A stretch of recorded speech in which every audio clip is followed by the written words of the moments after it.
Hi guys, welcome to another episode of Lockdown with Sid. I have a fantastic episode this week. I've got a very old friend of mine.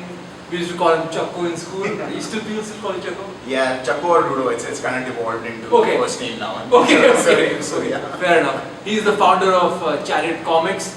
And again, we were just having a talk before the chat started as to, how comic books have really come alive over the last few years. Yeah. Comic books and comic book movies. Particularly, yeah.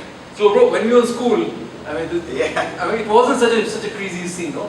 Yes, I think especially, and it's funny, right? We were discussing that it wasn't that crazy because that was the exact time, I guess the latter half of the 90s all the way till the early 2000s when comics just went bust. Yeah. So my theory is, and a lot of people don't really subscribe to it, is the fact that cable TV came and killed it at that point in time. Because when we were growing up, we'd seen that where it was only Doordarshan, I guess, and then Star Plus came in and you had the TMNTs and Small Wonders and all of that. But the generation after that, or the people who would have been new comic book readers, they had cable TV, so they didn't want to read the Nagarajas or the Throws. They were happy consuming, Robotech or Teenage Mutant Ninja Turtles or even Cartoon Network had started by then.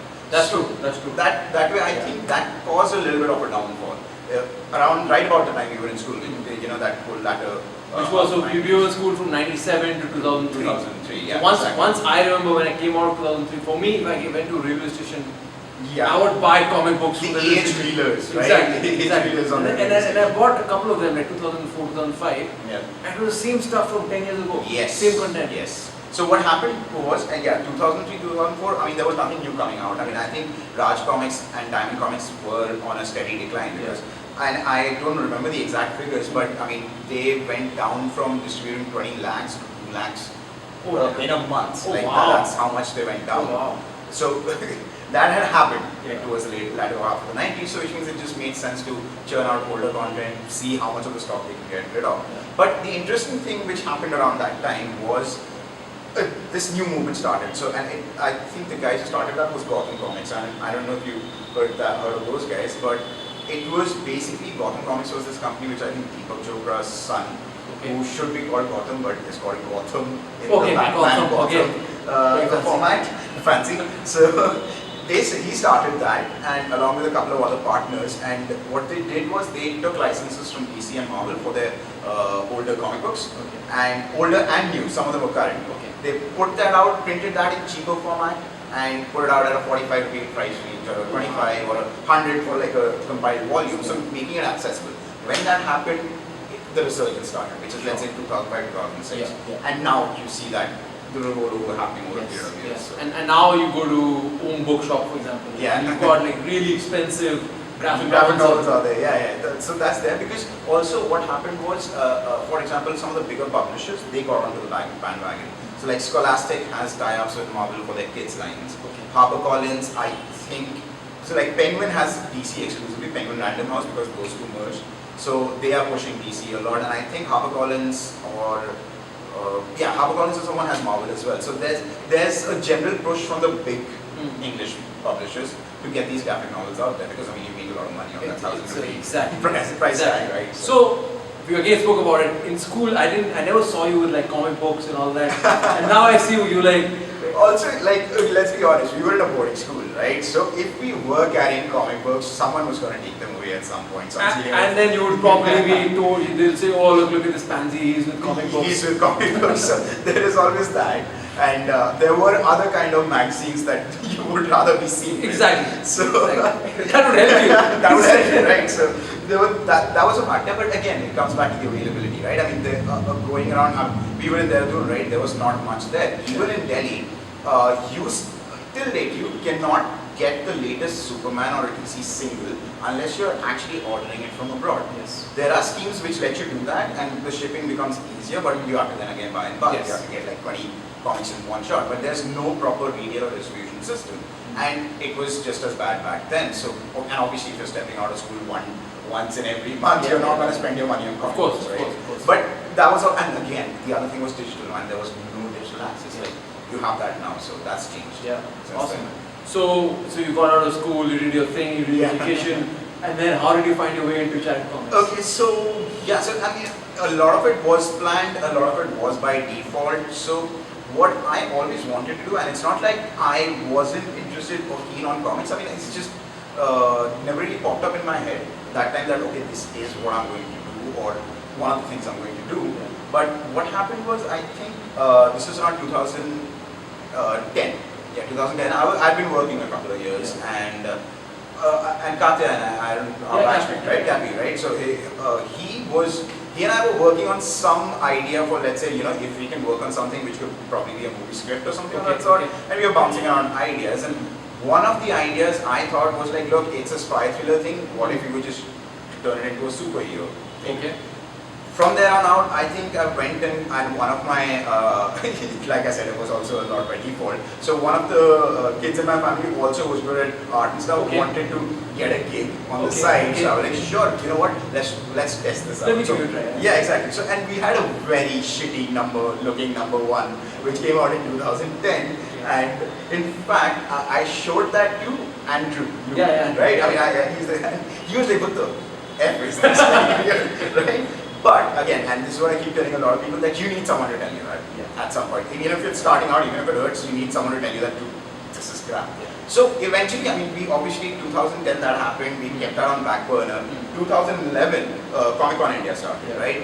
And with that, another avenue opened up, because that's when you realize that, okay, this is catching up and there is a platform to showcase. Before that, I would be running period of post trying to figure out Jana Kahan, right? Where do I get this out there? So 2011, I went and obviously visited the first Comic-Con India, which happened. 2012, we were participating. So then, by that time, the first actual Rika number one was out. And then just so on and so forth from there on out. Nice, man. So what is, so Cappy is still involved in the project? He's not completely involved, so but he was there involved in the first this thing. Then obviously, I handle it more now. So I mean, he's sort of taking a backseat on that one. Okay, nice. So, if someone has to get into, for example, some of your lines, where can they buy it from? And okay, so I mean, okay, so primarily, I'll tell you a little bit about the comic books. And the first one, the primary one, the first one we came out with in our flagship line, and our most popular line till now is Vrika. So I mean, it's a sort of like a, how in Marvel you have SHIELD and there's like an acronym. So Vrika is supposed to be the Sanskrit word for fox/wolf.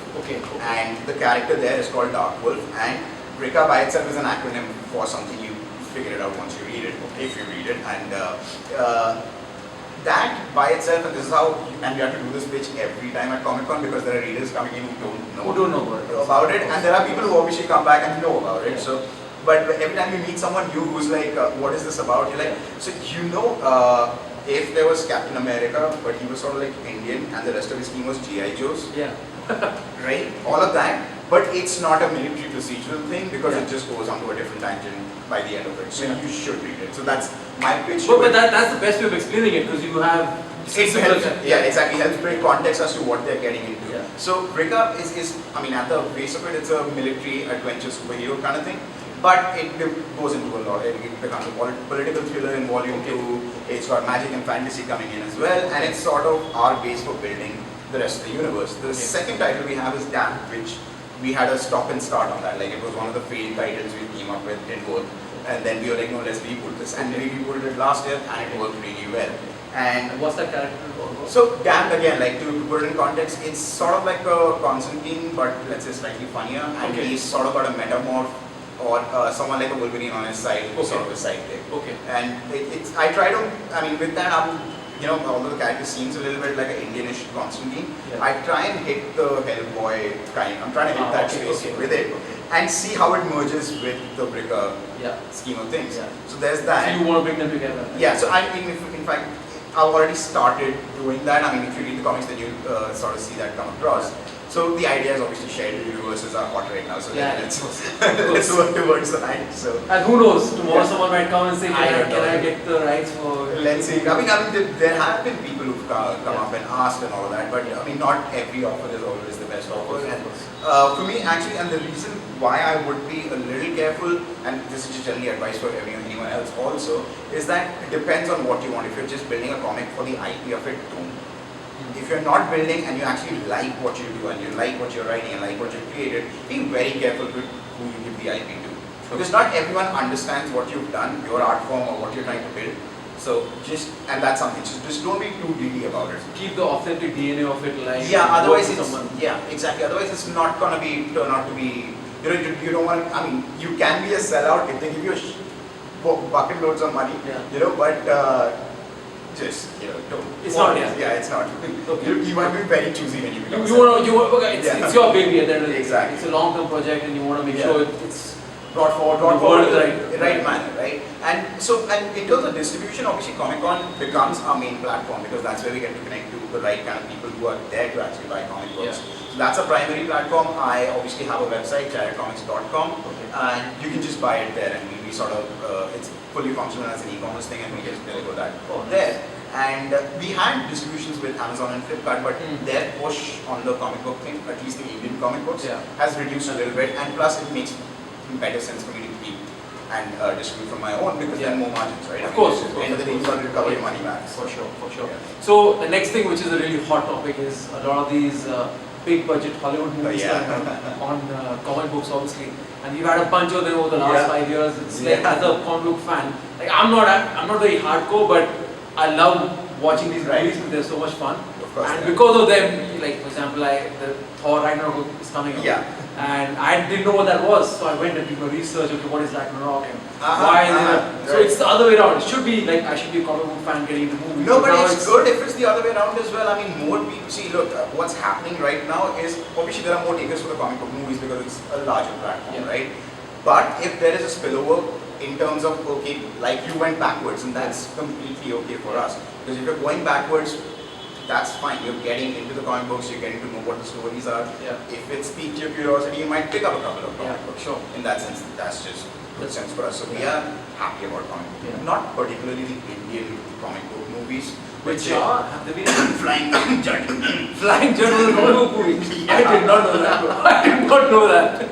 I saw even there's that other piece of garbage called Ravan as well. I mean, so I didn't see that one. That's the Ram Gopal one. No, that's the Shah Rukh Khan one where it's Ravan and then his villain is Jeevan. Oh yeah, I saw that movie, right? I saw it was horrible. Yeah, I tried. That's a comic book also?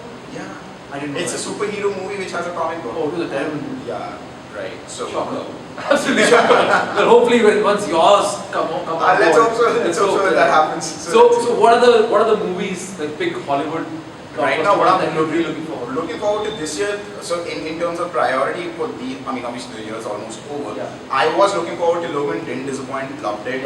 I was looking forward to Spider-Man Homecoming, again fantastic. Guardians of the Galaxy met expectations. But what I'm really looking forward to, and you just mentioned that movie is Thor Ragnarok. I think that's gonna blow it out of the water because Thor movies have had a particular tone till now. Looking at the trailers, I really don't know what's gonna happen there. And that's, I think, interesting. So that's just, if they're changing the equation. Because the second one didn't do so well, no? The Dark World didn't do that well. I mean, it wasn't a bad movie, but it was like fine. It was like, okay, sure. But Ragnarok, they're changing the game, so I'm really excited. Then obviously Justice League is coming, but I mean, if you look... What was when you saw the Dawn of Justice? Oh, God. You didn't like it, no? You hated it? Yeah, I hated it. Almost all the serious fans just hated it. Hate is a strong word. I wouldn't say I hated it. It's more like you don't hate like, you don't hate a kid, right? I mean, a father wouldn't hate his son, he would be more disappointed in it. So I think more... Disappointed is worse, bro. No, exactly, right? It's like... Disappointing is worse. So it was like that because there was a very good movie in there, in Dawn of Justice. And there have been people who have been trying to recut it to get that movie out. But it's just whatever was shown in the theaters was like just not happening. I actually bought the Ultimate Edition. It's better than the theatrical actually. Much longer. I bought it on YouTube. Little better, but still disappointing. Like exactly. That could have been 2 movies, no? Exactly. It was. I think Snyder shot like a 4 or 5 hour movie, and then he was like, oh shit, I have to make it. Doomsday just comes in right at the end. Too many things. I mean, although that money shot with Wonder Woman, Batman, and Superman, when she comes in, she lights up the screen. That's the best. And we've seen that happen this year with Wonder Woman as well. That was a fantastic movie again. Then of course, the big one coming is Justice League. So I wasn't too excited about it because I thought it's going to be another one of those Snyder things again. And I think the first trailer looked just really bad. in terms of it was again dark and very depressing. I get that's the tone they're trying to set, but it's not working for me personally. But they've got Josh Whedon, the guy who did Avengers, now working on it. So let's see how that pans out. Whether it's actually two directors spoiling the entire thing or someone enhancing on the work of the other. So those two should be big. Next year, I guess Infinity War. I think that should. I'm waiting for the trailer. I don't know why they haven't released it. Yeah, apparently I saw this pirated one. Yeah, the leak trailer. It doesn't do it justice. It's a really bad quality, and I stopped halfway. I'm like, I would much rather wait to see that. I was like, yeah, no, not happening. I mean, I can wait. But those videos, those pirated, totally pirated. Yeah, someone leaked it. 500,000 views. I know everyone's waiting for that. I don't know what Disney's waiting for, honestly. So, I mean, those, and it's going to be a two-part. I think, it was supposed to be like that. Now, what they're doing is, and since they got the Russo brothers in, the same guys who did Civil War and this thing, they might do a hard stop in this. So, like, it's not going to be Infinity War 1 and 2 anymore. Okay. It's Infinity War. Okay. The next Avengers 4, they haven't decided the title yet. So, it might just not be Infinity War 2. Right. It might take from there, but could be something else. Because that's what I saw on my Facebook feed a couple of days ago. They start shooting Avengers 4. Yeah. And I was scratching my head. I was like, wasn't it Infinity 1? Should be the fifth one. No. So it's 4. So they're calling it Avengers 4 because they don't want to go with the same name and make it sound like it's one movie given over to this thing. So I don't know whether it's going to follow directly from the events of Infinity War, but let's see. Okay. Just separating it to a different character, which everyone obviously likes, Batman. Right. What's happening with Batman, bro? I heard again that. Yeah, so but Matt Reeves has come on board, right? So Matt Reeves is the same guy who did the Planet of the Apes trilogy. Okay. Pretty decent director, good director actually. Decent is the understatement in that sense. There's obviously been back and forth in terms of Ben Affleck, karega, nahi karega, but I think they've signed him on finally for a trilogy. Okay. So he is going to play the role. Whether he hands it over to someone else, because that's happened in the comic books. Yeah. So whether Affleck's Batman hands it over to someone else in a Batman Beyond format or something, that's to be seen. But I think it's quite powerful. I just want Justice League to be all right. I am really worried. Like I am right now more than being excited about seeing the movie. I'm more like I just hope they don't screw this up because that's gonna be disappointing. Okay, look, I hated Batman vs Superman and all of that. People give it a lot of flag, but I would have loved. I hated it because I wanted it to be better than anything. And you had high expectations. Exactly, it's Batman and Superman. Right? Again, it would be the best comic book movie ever made, but it wasn't. So it was like a dream growing up. Exactly. Batman and Superman. Yeah, exactly. You grow up and you're like, oh my god, it's gonna be Batman and Superman in one movie. It's like every toy you build, like, this is what happened, right? But didn't, and so I just hope that doesn't happen with Justice League. Let's keep our fingers crossed. Let's hope nothing like that happens. Unfortunately, that's all the time we have. We run out of time so fast with these ones. I hope you enjoyed this episode of Lockdown. I hope I didn't bore you with all the comic books. I'm sure you did not. I'm sure they're all like, when is the next one? Chako. So, bro, are you on Instagram? Yes, so I'm on Instagram as Jaxius. I mean, I'm not that active on more Facebook, though I'm still old school that way. But they can follow like Chariot Comics. So they can follow Chariot Comics on Facebook and on Twitter. So both. It's just look for Chariot Comics and we are there. So awesome. Just that. Give support to some local Indian comics guys. Listen to it, support it, and if you're a massive movie maker who wants to look at content, the guy is right here, Sign him up, lap him up, and you could be, Bahubali? Huh? Bahubali? I want to be bigger than that if I have to. So bigger than Bahubali. So if you want to make money, because that was money, bigger than that. Right. So, cool guys, signing off. I'm going to show you the secret handshake that we have on the show now. Okay. So we start off like that. Right. I flip and I come down. Like this. Boom. Yeah, so let's do it together. 1, 2, 3, boom. Done. See you guys. Cheers. Thanks a lot.